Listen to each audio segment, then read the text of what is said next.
¿Alguien podría decirme si me escuchó, por favor? Sí, Emiliano, Ya. Gracias. Me avisan cuando empiece. ya puedes empezar. Muy bien. Bueno, el día de hoy vamos a hablar sobre el manejo de la catarata traumática. Pues bueno, este va a ser un poquito el índice de lo que vamos a hablar el día de hoy. Voy a intentar irme un poco más rápido de lo normal, ya que tenemos una sesión ahorita a las 8. Nos pidieron ser puntuales. Pues bueno, en la introducción es importante saber que una catarata traumática es una cosa muy importante de la pérdida de visión. Sin embargo, esto va a estar dependiendo de cómo es el traumatismo, cómo es el desarrollo que va a presentar en la catarata y si tiene más alteraciones o daños, simplemente no solamente dejando lo que es la catarata. Se dice que se presentan 1.6 millones de pérdida visual al año y pues es más frecuente en hombres y jóvenes, son los más afectados. Digo, sabemos que los hombres somos un poquito, no le tenemos tanto miedo a las cosas, entonces por favor absténganse de hacer cosas. Pues, bueno, la epidemiología, la incidencia es variable, va a depender tanto la edad, el sexo, los entornos y los factores socioeconómicos. Pues la edad no es lo mismo un paciente que tiene 80 años a un niño que tiene 2 años. Entonces, siempre que tengamos un paciente pediátrico, hay que sospechar de algún tipo de abuso y pues hay que referirlo, ¿no? El entorno no es lo mismo que un paciente sea un boxeador profesional o que uno sea un oficinista, entonces los factores son mucho más importantes y por los socioeconómicos. El 85% son hombres entre los 20 a 40 años, ya sea como les mencioné por su trabajo, porque tienen una vida un poquito más descuidada a comparación en otras edades, somos un poquito más imprudentes, entonces si se les afrenta un oso, pues no se quieran agarrar a golpes, ¿no? El 65% van a ser posterior al trauma, el desarrollo de las cataratas y representa entre el 10 y el 15 de las patologías oculares y el 90% de ellas pues, son totalmente prevenibles. La etiología puede ser múltiples mecanismos, donde podemos tener fuerzas mecánicas, ya sea un traumatismo contuso cerrado, un traumatismo abierto, por medio de alteraciones quirúrgicas, donde ponemos una, o intervenciones, ya sea un jack láser o ponemos una inyección intravítrea o algún antiangiogénico, donde vamos a tener un daño directo, donde puede producir pues, el desarrollo de la catarata, o fuerzas físicas, ya sería, por ejemplo, quemaduras químicas, donde el alcalí va a penetrar, va a hacer un cambio a nivel del humor acuoso y va a presentar las patologías, puede ser mediante radiaciones o por alteraciones eléctricas. Cuando hablamos del trauma contuso, este puede causar una opacidad del cristalino por un evento agudo o puede ir desarrollando de forma gradual. Es importante saber, al rato voy a explicar un poquito más el mecanismo de cómo se produce la catarata. Bueno, en el trauma contuso lo que va a suceder es que al momento de recibir el golpe cerrado, se va a comprimir todo y después va a ser una expansión hacia el ecuador. O sea, va a ser una expansión y en ese mismo proceso de donde se está comprimiendo y se está abriendo el daño a nivel de las fibras, asimismo va a haber un daño a nivel de los uniones y de los desmasomas donde va a producir una ruptura o puede haber una alteración donde empieza a producirse un tipo de líquido. Asimismo, en este mecanismo de la mecánica del trauma, al momento en que hay una compresión, el margen de la pupila va a tener un contacto con la capa más externa del cristalino o hacia la cápsula anterior, donde ahí va a dejar el pigmento. Significativamente visual hablando, o hablando significativamente en la alteración del anillo de Bosius, no tiene significancia la agudeza visual, ya que con el tiempo este se va a ir quitando. Aquí lo importante es ver si no tiene algún daño a nivel de la malla o del ángulo camerular o como lo quieran mencionar, que nos pueda producir la patología. Generalmente la catarata va a ser una forma de estrella en roseta, donde va a ser el daño a nivel de la cápsula posterior. Y en estos casos puede haber una subluxación al tener una alteración a nivel de la célula, o también podemos tener rupturas de la cápsula posterior. No es lo mismo si hablamos de un golpe, que sea por un niño de 2 años o por un balonazo, a tener un golpe, ya sea por un puñetazo de Mike Tyson, ¿no? La dislocación de la subluxación. Como el mismo en el trausa, la mecánica del trauma contuso, donde hay una expansión ecuatorial, podemos tener un daño a nivel de la célula. Aquí es un poquito distinto a diferentes patologías, ya que solamente el daño de la célula va a ser en el área afectada. Si es un golpe grande, pues esta puede incluir pues, mayor área de daño a nivel celular. A diferencia de cuando tenemos una subluxación, ya sea por una enfermedad de Ehlers-Danlos, Marfan o el Merkesani, aquí no tiene un patrón específico hacia dónde se va a desviar. Esta puede irse hacia arriba, puede irse hacia abajo, puede irse nasal, puede irse temporal, puede irse hacia cámara anterior, puede irse hacia segmento posterior. Los signos y síntomas que presentamos es una fluctuación de la visual. Aquí, pues el paciente la catarata pues, puede estar móvil. Entonces, de repente se puede acomodar, de repente se puede desacomodar. Alteraciones de la acomodación, pues no tenemos las células, por lo tanto no vamos a tener una buena o una adecuada acomodación, puede haber una iridonesis o facodonesis, que es como que lo más importante o lo más característico que vamos a ver. Ya sea si nosotros le pedimos al paciente que mueva hacia la derecha o la izquierda, digamos que se puede mover un poquito el cristalino, vemos otros signos como una amplitud en la cámara anterior o en el proceso iridocorneal vamos a ver todas las alteraciones, pues podemos empezar a sospechar o pues para una iridonesis, muy sencillamente, pues si es muy obvio, pues el movimiento ocular se va a manifestar o simplemente podemos voltear a la mesa donde está la lámpara en dura, pero avisen al paciente y vamos a ver cómo va a haber una pequeña movimiento del mismo iris, ¿no? Podemos presentar una diplopia monocular, pues obviamente si en un área no está entrando o no tiene la gradación o las dioptrías que nos está complementando el cristalino, pues en esa área vamos a ver mal y pues donde siempre hay un astigmatismo elevado. Cuando hablamos del trauma penetrante, pues también va a ser muy distinto presentar un trauma por una rebaba que se incrusta en la periferia del cristalino y ahí se mantiene. Ahí tenemos un trauma penetrante, ya sea por un alambre, por un clavo o por un cuerpo, pues un poquito más grande por ejemplo, un hierro de unos 6-7 milímetros, pues ahí va a ser muy distinto que puede llegar hasta penetrar la cámara posterior. La opacidad va a ser en el sitio donde se presenta el área de entrada, la progresión es rápida y en ciertas situaciones, como les menciono, como en la imagen en superior derecha, que se presenta muy periférico, está ahí bien suscrito, no penetro más. Aquí pueden ser las lesiones focales y muchas veces, al igual que el trauma contuso, no tienen que operarse. Aquí lo más importante es ver si está localizada, no tiene una afección visual y ya se cicatrizó en esa área, pues puedes dejarlo, al menos que sea un componente de hierro del 90% o de cobre, que ahorita vamos a hablar sobre las alteraciones que estos pueden presentar, pues podemos observarlo. Los procedimientos intraoculares, como dijimos, unas inyecciones intravítreas, ya sea o un antiangiogénico, que tenemos que poner temsinolona porque no funcionó bien el antiangiogénico, pues aquí es más por una mala técnica quirúrgica donde nosotros podemos presentar un raspado o un traumatismo directo hacia la cápsula posterior del cristalino, donde aquí va a producir el desarrollo de la catarata y pues de una forma un poquito avanzada. Cuando tenemos una vitrectomía pars plana, principalmente cuando nosotros le vamos a poner gas, pues primero estamos quitando el componente del vitrio. O sea, el cuerpo vítreo está cambiando, ya no tiene los mismos componentes y a mí mismo al poner el gas nosotros estamos aumentando la tensión del oxígeno, donde está a desarrollar en un lapso de 2 años el 80 al 100%. Se puede presentar mucho más antes o se puede presentar en los primeros 2 años. La trabeculectomía también tiene 8 veces más riesgo de presentar una catarata de forma aguda y a los 5 años esta puede avanzar hasta 3 veces más y también la keratoplastia penetrante y también cuando retiramos la adhesión. Cuerpos intraoculares. Pues aquí es importante saber el tipo del cuerpo extraño, cuál es el componente del cuerpo extraño y como les mencioné anteriormente, este no siempre va a desarrollar una catarata. Bueno, más adelante viene, pero dependiendo del cuerpo podemos tener, pues, bueno, ahorita explico. La radiación ionizante, pues esta pasa, o sea, pasa, pero no es tan frecuente. Este va a empezarse a desarrollarse después de los 20 años de toda la exposición que íbamos llevando.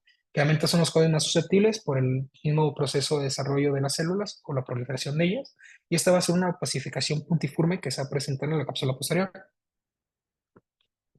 Cuando hablamos de la radiación infrarroja, aquí vamos a hablar la exposición a altas temperaturas de calor.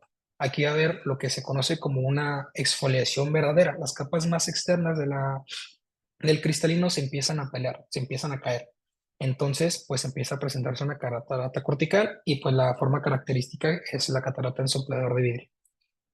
La radiación ultravioleta, estamos hablando que también va a ser una exposición al sol.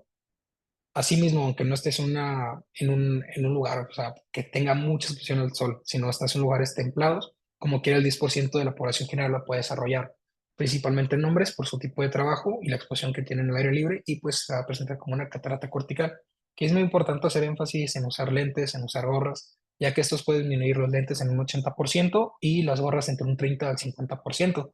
También los lentes tienen que tener un filtro de rayos ultravioleta, no vayas ahí al tianguis y te compres nada más que están negros y dices, me los pongo, veo el sol, pues no, no, no va a funcionar. Ahora sí, hablando de los cuerpos extraños, ya sea de hierro o de cobre, pues van a presentarse diferentes tipos de patología, como la de siderosis bulbi. Esto van a ser depósitos de moléculas de hierro que se van a presentar o se van a depositar estas propias moléculas, ya sea en la malla trabecular, se puede presentar en el epitelio cristalino, en el iris y la retina. Aquí principalmente las fibras y el epitelio van a empezar a caracterizarse por un color amarillo. Mientras estos van a ir avanzando, se va a presentar un color marrón oxidado. Estas van a presentarse. El ejemplo más sencillo es como cuando les llega un paciente con una rebaba que está en un proceso agudo, muchas veces no tiene el anillo o a veces el anillo está pues amarillento. A diferente cuando te llega un paciente que te refiere que lleva 2, 3 semanas con el cuerpo extraño ahí, pues ya se ve un color un poquito más importante con marrón oxidado. Aquí en la cirrosis bulbi o en la hematolisis es importante saber que el hierro, dependiendo de su componente, puede ser más agresivo. Se dice que cuando el componente es del 90% hierro puro, aquí sí es muy importante retirarlo. Digo, es difícil saber si es del 90% puro, pero aquí va a producir mucha inflamación y necrosis en el área donde se está implicando. Y por la chalcocitosis, pues también va a ser depósitos, a diferencia de hierro, aquí van a ser depósitos de cobre, donde se puede presentar en el cristalino, en la DCM, en las membranas basales, y esta es una catarata en forma de girasol. Esta significativamente, visualmente hablando, no procede de tantas alteraciones, pero pues también va a depender cuánto de esos depósitos es lo que se está presentando.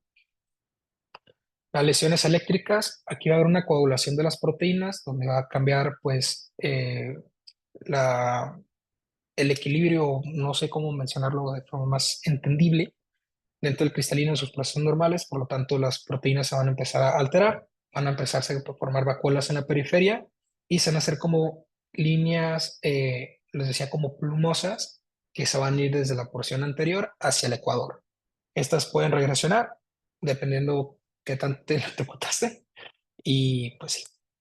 Las lesiones químicas, aquí principalmente hablamos de las lesiones álcalis por la penetrancia que pueden presentar a nivel de la córnea. Una vez que estas perforan, llegan al humor acuoso, aquí van a presentar un cambio en su pH, van a disminuir los niveles de glucosa y el ascarbato, y estos van a empezar a producir la catarata cortical. Laven al paciente, lávenlos, no dejen que se perfore. Ok, la fisiopatología. Aquí se va a presentar con una interrupción de las fibras del cristalino, que van a hacer el desarrollo de la catarata traumática, donde va a empezar con la opacidad de medios. El mecanismo del traumatismo y la integridad de la bolsa nos van a determinar la morfología y el curso clínico de la catarata. Como les decía, no es lo mismo un traumatismo leve a un traumatismo un poquito más fuerte por un golpe directamente al globo ocular o por un batazo. No es lo mismo presentar un trauma abierto, ya sea por una rebaba o presentarlo por un clavo o que simplemente el daño sea a nivel de la córnea y que penetró al cristalino, a que tengamos una eventualidad donde está involucrada la esclera, está involucrada la córnea, está involucrada el iris, está involucrada la catarata o el cristalino, que hasta ya puede llegar a la cámara posterior, segmento posterior, perdón. Pues la fisiopatología, en grandes así rasgos, dicen que es la desnaturalización y la coagulación de las proteínas que va a producir la opacidad de medios, y podemos decir que un cambio fibroso en el epitelio nos puede dar un componente subcapsular. Cuando tenemos una hidratación en las fibras corticales, va a producir pues, un componente cortical.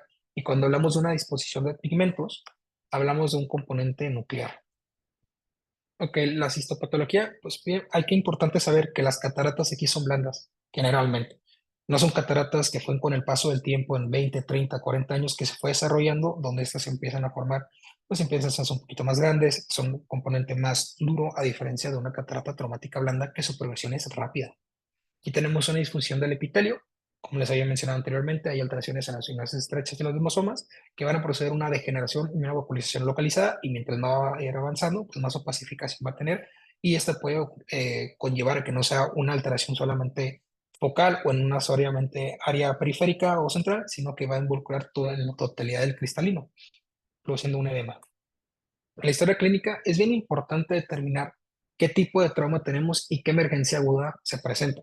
Como les decía, no es lo mismo presentar un golpe a que tengamos una lesión con esclera que tiene la uvea expuesta, que la córnea tenga no una sola laceración, que podemos tener hasta pérdida del tejido este mismo, que el iris esté todo desprendido, que tenemos que presentemos una sinequias, que la pupila está refléctica, que el cristalino esté subluxado, que tengamos una ruptura de la cámara posterior, que tengamos una diálisis, que a nivel de la retina esté desprendida, o que tengamos también alguna neuropatía. Es importante determinar cuándo tenemos que operarlo y cuándo puede ser pasar a un segundo plano.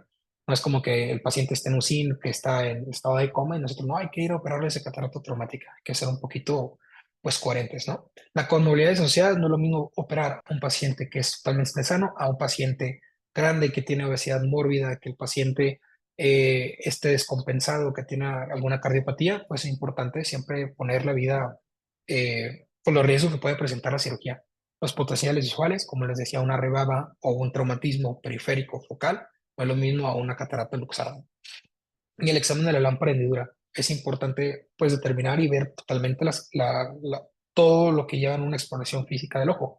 Vamos a ver cómo se presenta la esclera, cómo está la córnea, cómo está la presión, si el iris está insertado, el iris está desinsertado, si tiene una ruptura de cápsula anterior o de la cápsula posterior, si tenemos vitrio, si la retina está aplicada. Por lo tanto, es importante determinar eso. Cuando no podemos observar bien por la opacidad de medios, tenemos un ifema, no podemos ver con claridad, pues podemos apoyarnos de ciertos estudios. Aquí los que vamos a mencionar, no voy a mencionar la radiografía ni el TAC, pero sí nos vamos a hacer ultrasonido modo B para poder ver si al menos el cristalino está en su posición o está en la cámara posterior o tenemos algún tipo de desprendimiento de retina. Eso nos va a ir orientando a qué vamos a necesitar antes de hacer la cirugía. No sé si han escuchado que de repente pasan a pacientes que dicen, no, vamos a operarlo de catarata, vamos a hacer una facomaslia, es el plan de la cirugía, no le piden ultrasonido y, oh sorpresa, tiene un desprendimiento total de la retina. Es importante, podemos usar un VM para poder determinar si ya hay un daño a nivel de las zónulas. La ecomografía modo B no nos lo va a determinar.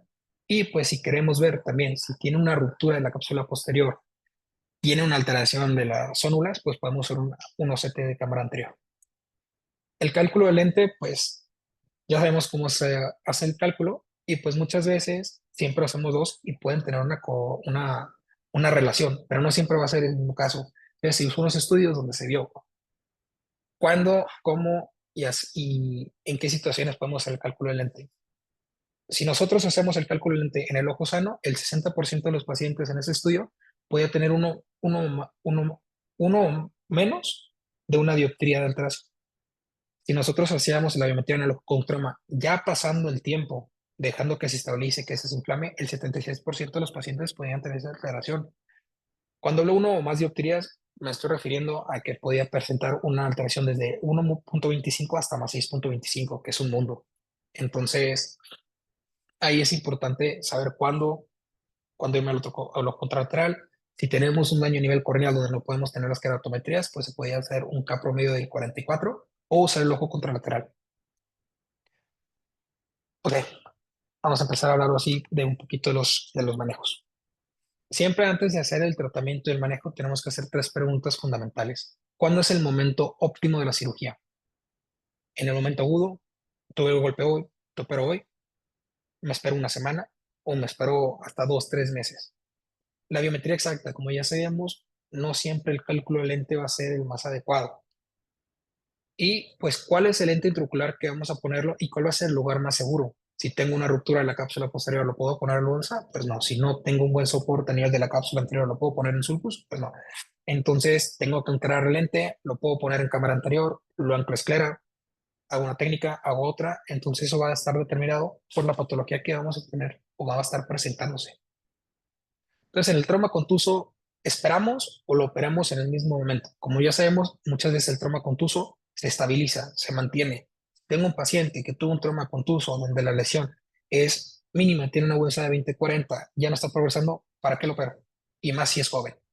Podemos evaluar la edad, el tipo de catarata, la huesa visual, la presión intraocular y las complicaciones que puede tener. Como les dije, un trauma contuso también puede tener un daño a nivel de la zónula. Un trauma contuso también puede presentar un daño a nivel de la cápsula. Entonces, esas alteraciones nos va a determinar, lo opero en este momento, o al menos le quito la catarata y lo dejo sin lente, o me espero. Un trauma abierto, la ventaja de operarlo en el mismo acto quirúrgico es que pues ya está anestesiado el paciente. No saben que siempre que vamos a hacer una anestesia general, pues tiene sus complicaciones, y más si es un niño, ¿no? Pero ahorita no va a estar hablando de los niños. Entonces, operar el mismo acto quirúrgico, pues sí es bueno, simplemente tenemos una desventaja. Hay mucha inflamación. Asimismo, al nosotros hacer la cirugía por estar manipulando, vamos a causar mala inflamación. Tenemos una mala visualización. Puede que esté el sangrado muy extenso, donde no sabemos bien cómo estuvo el trauma, si no teníamos el momento, las herramientas para hacerlos, el OCT, el ultrasonido, el VM. Podemos tener un cálculo de lente intraocular inexacto, entonces podemos tener en consideración esas ventajas y desventajas. Asimismo, se puede decir como en resumen que la extensión primaria va a ser en niños. Si tenemos una ruptura de cápsula anterior y de la cápsula posterior o de la corteza en la cámara anterior, pues aquí dicen que podemos hacerlo en el momento. Sin embargo, hay situaciones donde tenemos una lesión en la cápsula anterior que es mínima. Por lo tanto, no me está diciendo que lo tenga que hacer en ese momento. O cuando tenemos una alteración muy amplia, pues podemos esperarnos hasta 6 semanas a esperar a que esta área cicatrice para tener un poquito más de soporte, que esté más estabilizado y pueda hacer una cirugía un poquito más completa. Una luxación del cristalino, pues vamos a ver si hay un riesgo de que este mismo produzca un glaucoma tipo facomórfico, que nos esté aumentando la presión, que nos esté produciendo otro tipo de alteraciones, pues sí hay que retirarlo porque es importante saber que si tenemos más posibilidades que haya un riesgo a largo plazo por no intervenir en ese momento, hay que realizarlo. Cuerpos extraños intraoculares, principalmente si lo tenemos en vidrio, pues hay que quitarlo. Te dice que tiene una rehabilitación visual más rápida y pues como ya lo mencionaba, el riesgo de tipo de glaucoma, ya sea facomórfico, facoafiláctico, antigénico, lo quieran mencionar. Y la extracción secundaria, pues vamos a tener menos inflamación, vamos a tener mejor claridad de medios y podemos planificar de una forma más completa la cirugía. A lo mejor el daño celular, no teníamos un VM, no teníamos un OCT y dijimos o observamos y no se veía tan notoriamente una diálisis o un daño a nivel de celular y no nos preparamos al momento de la cirugía, no llevamos anillo, no llevamos segmentos de capsulares, pues ahí sí va a haber un gran problema. A diferencia de que esperamos, tenemos visualización o en nuestra institución no tenemos los anillos, los segmentos, los ganchos, pues podemos pedirlos y realizarlo y el paciente le puede ir mejor. Entonces, vamos a hablar de las normas generales quirúrgicas. La anestesia generalmente vamos a usar un tipo de anestesia general en caso de trauma abierto o en niños, pero también podemos usar retrovulvar o perivulvar dependiendo de las situaciones. La asepsia y la antisepsia vamos a usar yodo o povidona de yodo en fondo de saco al 5%. Hay que usarlo con cuidado. Y las incisiones va a depender de la patología o del tipo de trauma. Si tenemos una córnea que no está afectada, todo totalmente está normal, podemos hacer una cirugía y incisiones normales. Sin embargo, si nosotros tenemos mucha demetización, pues si no podemos ver bien, pues hay que ir hacia el área donde está menos opaca la córnea para poder entrar. Si nosotros tenemos un área donde está luxado, subluxado, silocado, es importante alejar lo mayor posible la incisión porque el sitio donde más estrés vamos a causar van a ser subincisionales. Entonces, siempre que tengamos una diálisis o que tengamos un riesgo de ella, hay que manipular lo menos posible para que no completarla o ampliarla un poquito más. El viscoelástico, pues va a ser un visco adaptativo para la capsulorhexis y la facomulsificación y un cohesivo para la colocación del lente intraocular. Es importante saber que, bueno, la capsulorhexis va a ser dependiendo de la situación. Si nosotros tenemos una cápsula íntegra, todo está normal, no tenemos ningún riesgo, pues podemos hacer una cápsula, perdón, una rexis continua. No hay ningún problema de más o menos de 5 milímetros, 5.5 o 5.25, dependiendo de la mano del cirujano, pues la vamos a realizar. Si nosotros tenemos un daño a nivel de la cápsula y está central, podemos irnos de ese mismo meridiano y ampliarla y hacer la cápsula normal o hacerla en, como de caracol. O si la lesión está un poquito periférica y no la podemos hacer central, pues podemos hacer la incisión no centralizada, sino un poquito para central. No hay ningún problema. Eh, si hay sinequias en la pupila, no nos podemos dejar ver, pues podemos con el viscoelástico, es lo que quería mencionar ahorita, con el viscoelástico hacer una disección de las mismas sinequias para romperlo, ya sea con el mismo viscoelástico, podemos usar tijeras de vanas para cortarlas o con la misma, cuando vayamos a hacer con el cistotomo, aquí usamos una aguja, ¿verdad? Para hacerlo podemos un poquito cortar esas lesiones. Si nosotros tenemos una catarata intumescente, pues ya saben, si nosotros no ponemos disco elástico, no compensamos la diferencia de presiones entre la cámara anterior y lo que se presenta atrás, pues vamos a tener una bandera argentina, vamos a tener una RCA que se puede convertir hasta una RCP y completa y el núcleo se marchó y a la retina llegó. Entonces es importante mantener las presiones estabilizadas y una vez que nosotros vayamos a funcionar para hacer el cististomo, como lo pueden decir, para poder entrar, siempre que vayamos entrando con la aguja, vamos a ir aspirando para retirar todo ese material líquido que vamos a presentar en la catarata. Asimismo, para poder estabilizarla y ya podemos hacer la cirugía normal. Si hay una perforación pequeña, pues ya se los mencioné, y si hay una ruptura amplia, pues podemos esperar hasta 6 semanas a que haya una proliferación de las células, que se empiecen a estabilizar ahí y se haga una cicatrización para poder hacer una cirugía un poquito más segura. Cuando hablamos de la hidrodisección y la hidrodeeliminación, pues aquí va a depender. Si nosotros tenemos la cápsula íntegra, y no tenemos una catarata ocular posterior, pues podemos hacer la hidrodisección. Vemos el frente dobla, rotamos y no hay ningún problema. Si nosotros vemos o existe la duda de que tengamos una ruptura de la cápsula posterior o tengamos una catarata polar posterior, pues hay que hacer una hidrodeeliminación. Vamos a separar el núcleo del epinúcleo. Entramos hacia el núcleo e irrigamos. También si tenemos diálisis, podemos intentar hacer una de hidrodeeliminación. Separamos y al momento de nosotros rotar, pues vamos a usar, va a ser bimanual y vamos a rotar para separar el núcleo e intentar hacerlo ahí con el menor estrés posible que podamos producirle pues, a la bolsa. Entonces, la facomulsificación, cuando nosotros tenemos una ruptura de la cápsula posterior, podemos tener dos vías. Una vía anterior, que aquí es luxar el núcleo hacia la cámara anterior y emulsificarlo ahí. O podemos hacer vía pars plana, generalmente los niños lo vamos a usar y pues vamos a aspirar. Si nosotros tenemos vitrio, pues con el vitriotomo hay que cortarlo, no lo aspiren, no me desprendan más, no me sigan la rutina. En el vitrio, corten, por favor. Los parámetros, como yo les decía, la catarata traumática generalmente son blandas. Son cataratas que con solamente o en muchas situaciones con pura aspiración se viene. Entonces los parámetros tenemos que ser bajos. Una altura de toalla baja, no me aumente más la presión. Una aspiración baja, no es necesario tener aspiraciones altas y un vacío bajo. No me quiero poner parámetros normales de una altura de 90, un vacío de 350, 400 y ultrasonido a veces ni se necesita. Si lo necesitan, va a depender de la dureza del núcleo, pero muchas veces con 10 o 15 de poder es suficiente. No se quieren ir a 30, 40 o en situaciones he visto gente que lo pone hasta en 60. No es necesario. Entonces vamos a hablar de las situaciones más frecuentes que podemos presentar y es en la catarata contusa. El tipo de alteración o de trauma ocular más frecuente, como les había mencionado a lo largo de esta charla, muchas veces estas no van a avanzar, se van a estabilizar y hay que asegurar que haya una ausencia del daño en a nivel de la zona o integridad de la cápsula. Cuando vamos a hacer la cirugía, pues hay que llevar todo, ¿no? Y siempre hay que tener un anillo de tensión capsular por si las dudas, por si se nos fue algún tipo de diálisis, siempre y cuando no tengamos. En este punto de la plática no vamos a hablar de los anillos, de los segmentos, de los ganchos de tensión capsular. Uy, se me fue. Pero pues es importante saber que si tenemos ya una ruptura, un anillo no está contraindicado. Ahora sí, cuando hablamos de situaciones donde tengamos una luxación, este se presenta en un tercio de los casos. Hay que ver los signos indirectos de la subluxación, ya sea como les mencionaba, la facodonesis, la iridonesis, una presencia vitro en cámara anterior, el aumento de la profundidad de la cámara, así como del ángulo iridocorneal.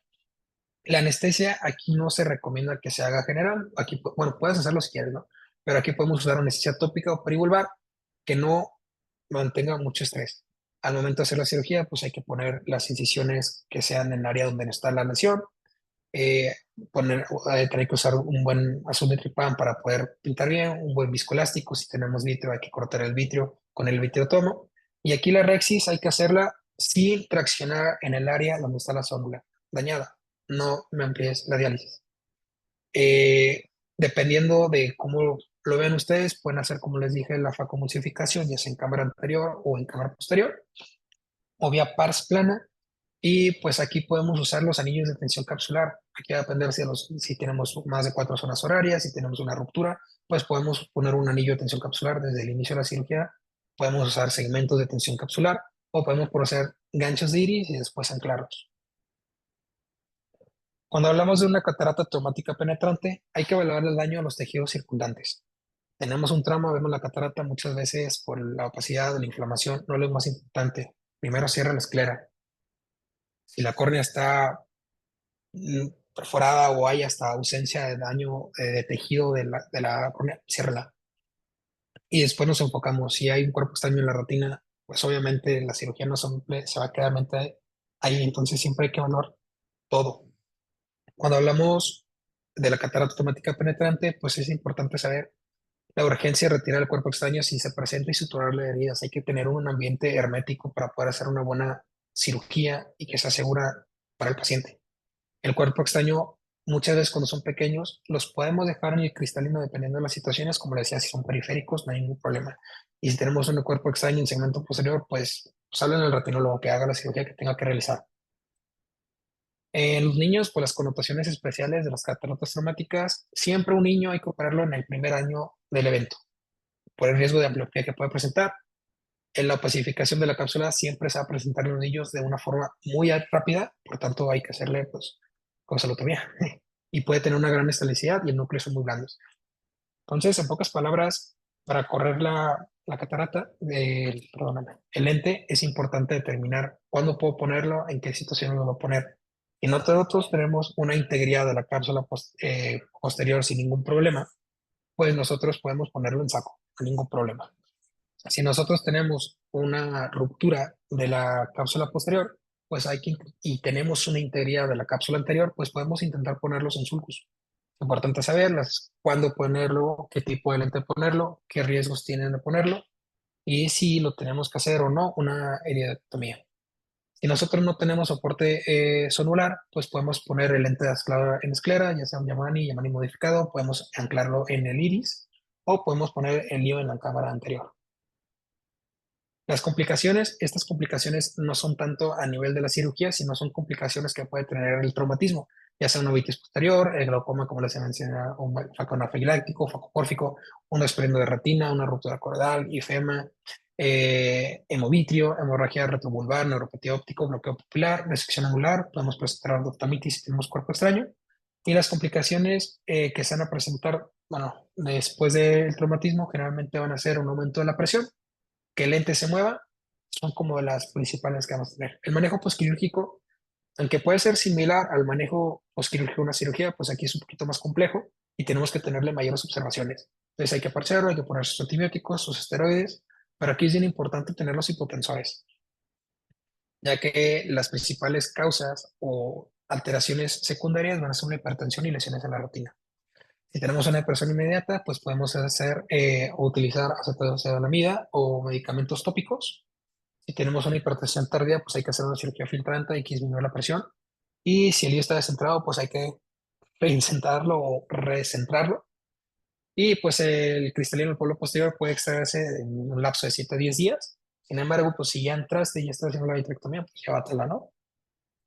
Aquí puse diferentes tipos de videos donde se está haciendo. Aquí tenemos una lesión que fue, pues, por las claras se la llevó, teníamos tejido ahí uvial, pues hay que hacer la resección, hay que checar si no tiene más alteraciones. No simplemente vamos a abrir en el área donde está el traumatismo, sino tenemos que checarnos donde más se presenta.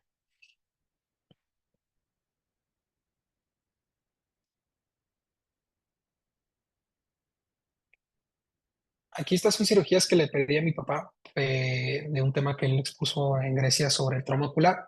Aquí se enfocan un poquito más en la retina, pero ahí podemos ver un poquito de cómo, en qué situaciones sí pone lente, en qué situaciones no pone lente.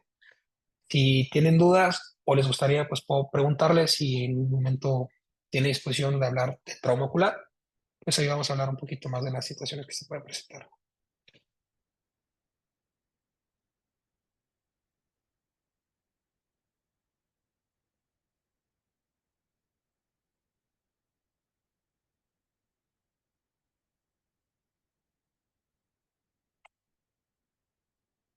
Ahora me parece los de retina. A ver, aquí tenemos otro.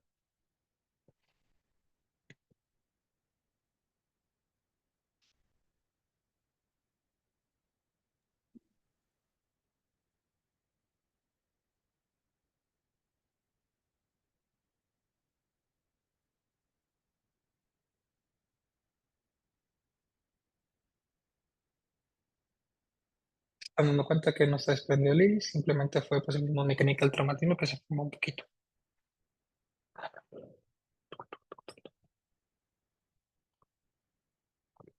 Si ven cómo no es necesariamente usar tanto ultrasonido, la catarata sale porque son blandas, sale de forma muy sencilla. Ahí también va a ser una cirugía de retina, si quieren que la deje o que la quite por el tiempo. Ah, no.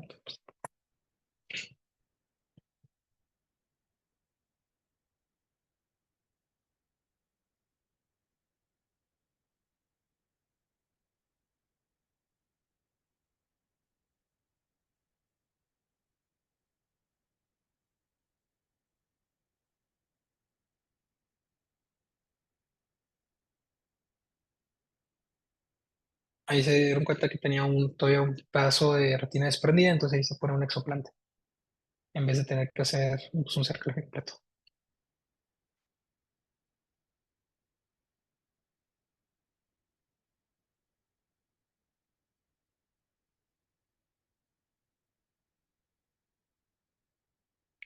En esas situaciones se dan cuenta no se puso lente, ya que ahí hay que esperar que se estabilice un poquito más la alteración para poder realizarlo. Aquí también hay un daño a nivel de la córnea, se está cerrando la córnea.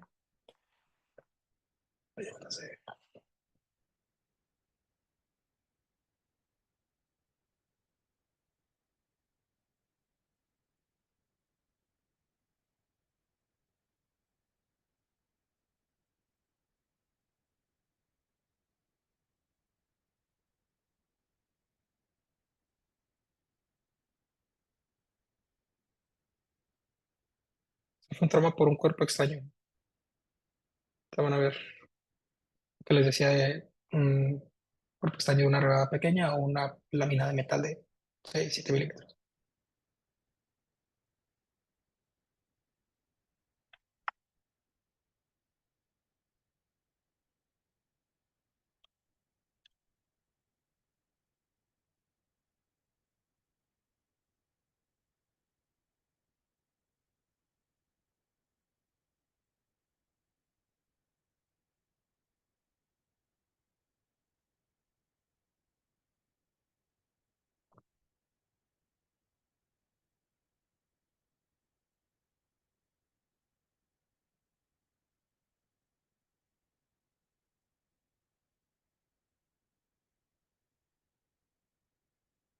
Y ahí fue una, sí, sí, se llevaron la córnea.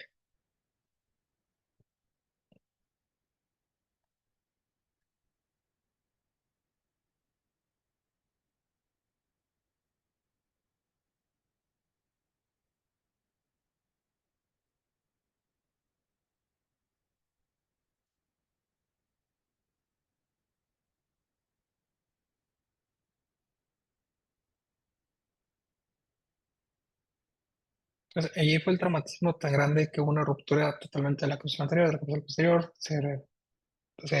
la córnea también. Y aquí el núcleo se fue hacia la nivel de la retina. Entonces les digo, si ya están haciendo la cirugía, pues ya, ya, llévense ese pedazo.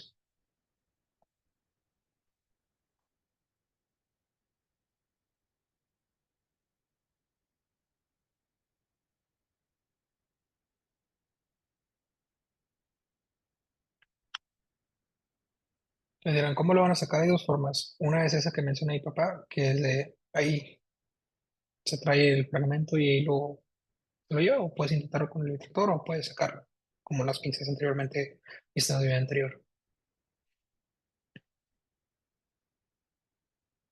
Estos son otros videos, no sé si quieren que también los reproduzca, pero si no, no vamos a llegar a la clase. A Entonces, no sé ver, si tengan alguna pregunta, algunas dudas o comentarios o correcciones que quieran agregar.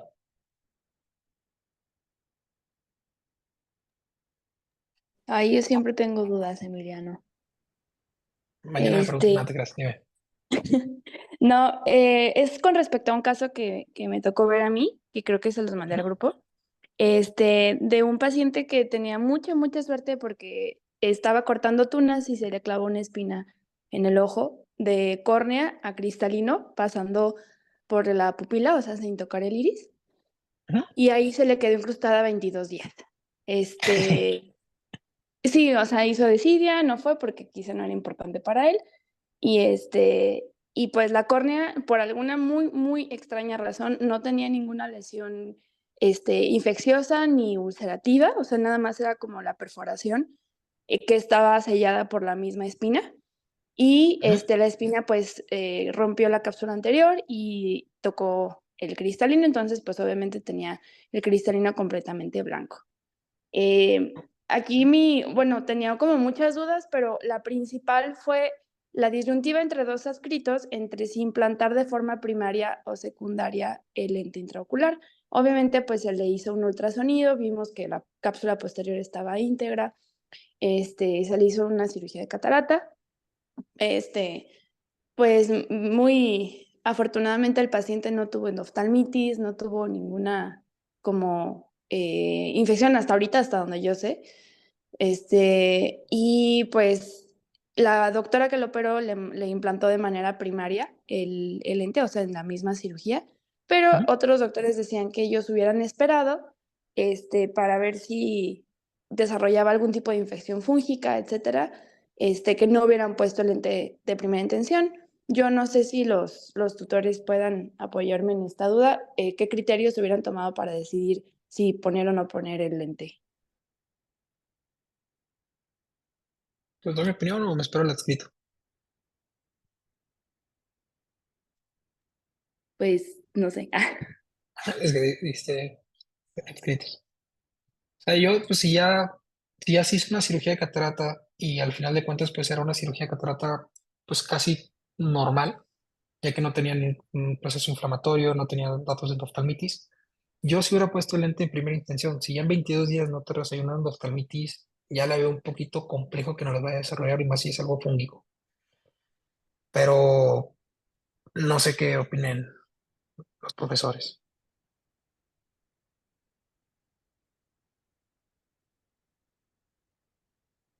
Sí, otra también es el cálculo del lente. Creo que le pusieron un lente 20-50 porque no había de otro, pero ahí Ah, bueno, se pudieron basar. por ahí eso Sí, hubiera es empezado.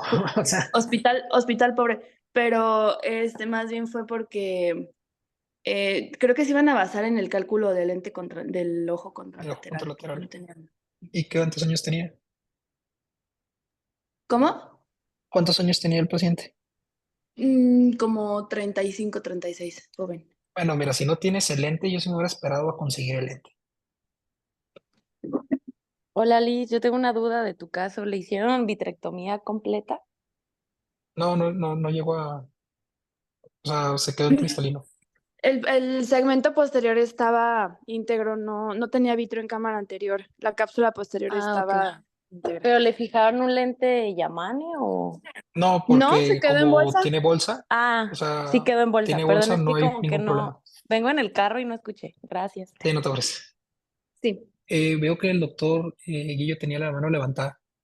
No sé si la levantó ahorita o la levantó antes, pero como estaba en la presentación no podía observar. No, Y no sé la, si... la levanté Ah, apenas hace un momentito, doctor. Buenos días. perfecto. Buenos días, doctor. ¿Cómo está? Muy bien. Oiga, a ver, Me da gusto. este, Ajá. mm, buena clase. Se refirió un poquito más a retina más que a catarata traumática. A ver, dos preguntas. Primero, pone ahí en uno de los manejos para la catarata. Refiere tres tipos de viscoelásticos. Sí, Ok, no sé si se pudiera regresar esa diapositiva. sí, ¿Y sin problema. tuvieron ya Mm, clase o alguien ya expuso los tipos de viscoelásticos o no?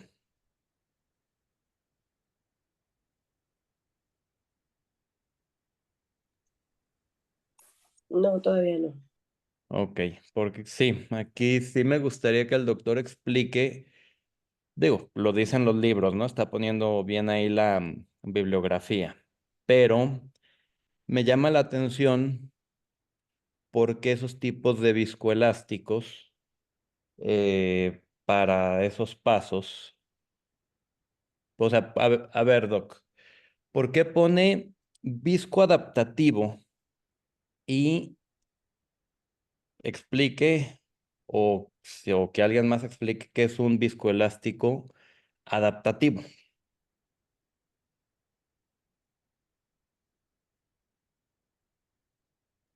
Hola, buenos días, doctor. Y yo, soy Tania. Doctora, buenos días. Con Buenos cuidado si va días. manejando. Es por eso Sí, que no me gustan las clases en Zoom, pero a sus ok. órdenes. Muy bien, gracias, doctor. Sí, acá venimos con cuidado. Sí, un visco adaptativo, pues es el visco, como lo dice su nombre, se adapta a la composición cohesiva y dispersiva, según lo necesites. Es la tecnología más nueva que he leído y se adapta a ambos. Ok, es una manera muy fácil y resumida de explicar. Pero digo, si ya estamos en cuestión de cataratas traumáticas, se tuvo que haber tocado tema de viscoelásticos porque esto es fundamental, como las tensiones.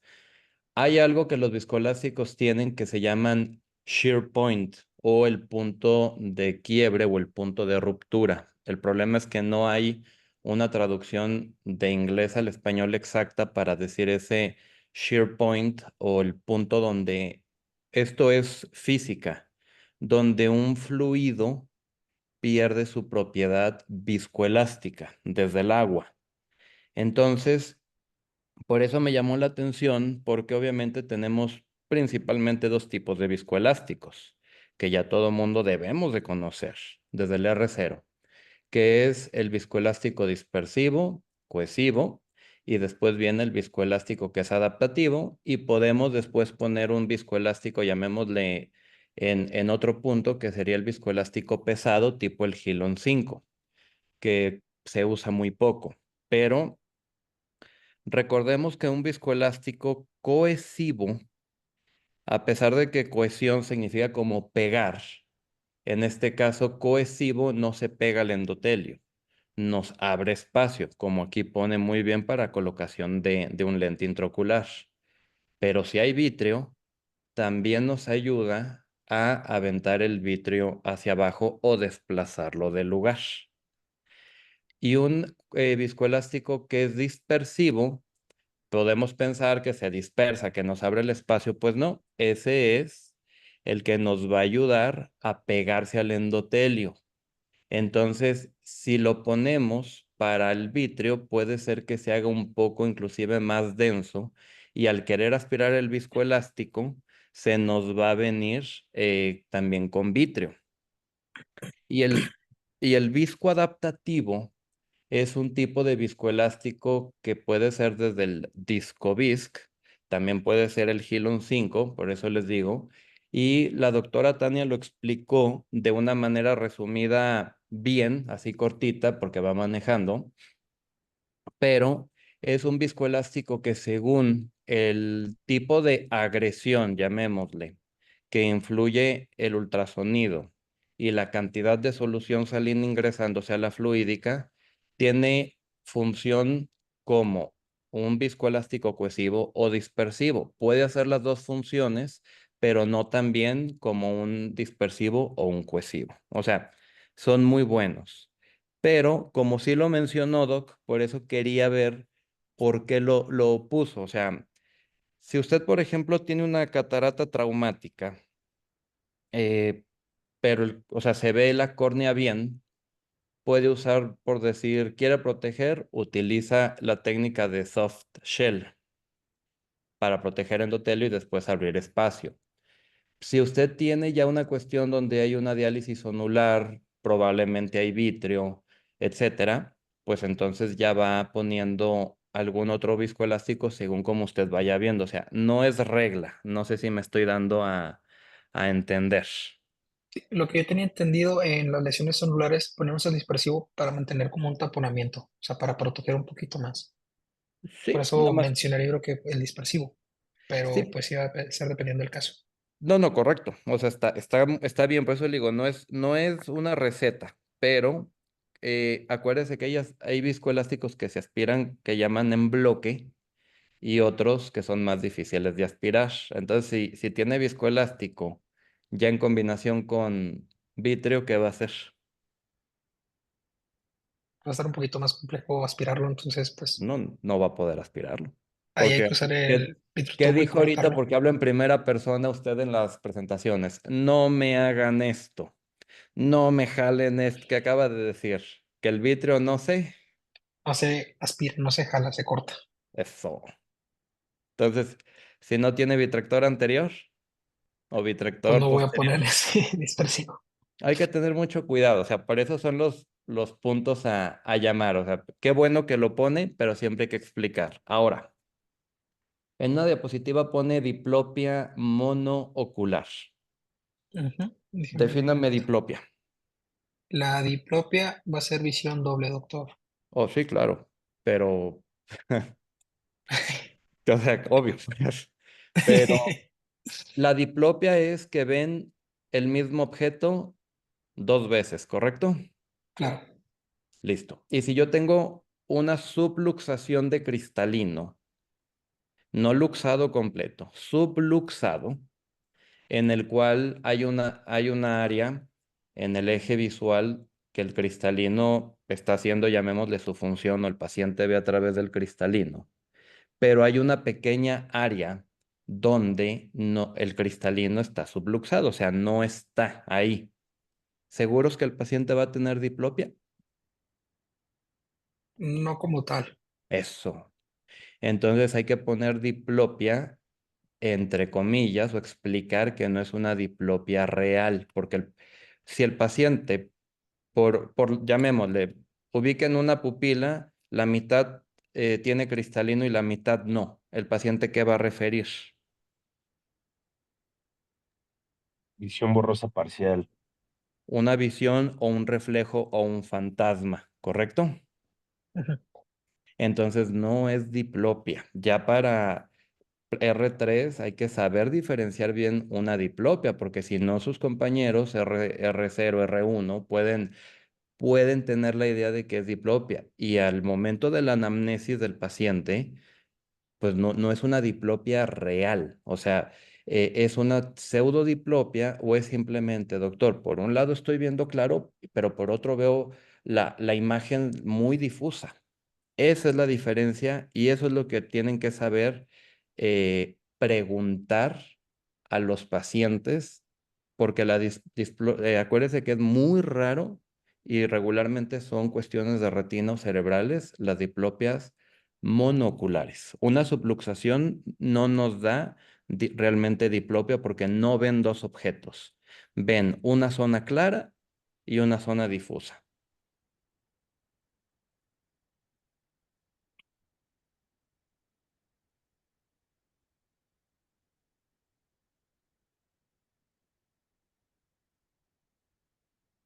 ¿Ok? Claro, doctor. Muchas gracias. Con gusto, Doc.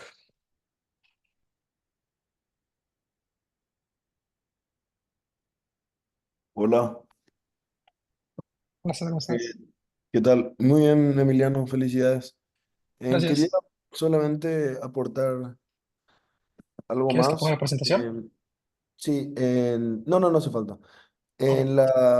En cuanto a cuando hay trauma ocular, también es el segmento anterior nos puede dar como varios datos o pistas de lo que puede estar pasando.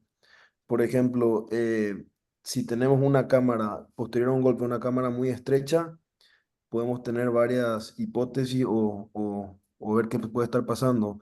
Por ejemplo, te puede decir que hay un prolapso vítreo, hay una perforación corneal, puede haber un desprendimiento seroso o una hemorragia.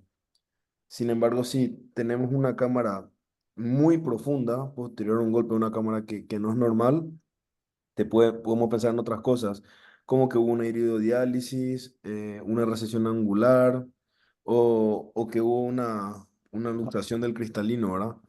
Esos son detalles a tener en cuenta. Entonces, a tener en cuenta todo eso y sobre todo de que no hay algo establecido para las cataratas traumáticas o los traumas oculares. Lo importante es individualizar siempre al paciente y así como mencionaste en toda la charla, ver qué es lo que más le conviene al paciente, ya sea el tipo de anestesia, el tipo de cirugía, el momento del acto quirúrgico o si se puede hacer ahora la cirugía, si el cálculo va a ser mejor ahora o esperar un poco más. O sea, enfocarse en todo lo que tenemos y de acuerdo a eso tomar la decisión. Y un último consejo, suelen llegar pacientes que tienen trauma por un clavo o algo. Normalmente son trabajadores y todo eso y importante a no olvidar que hay que solicitar que se le ponga una dosis de antitetánica a esos pacientes.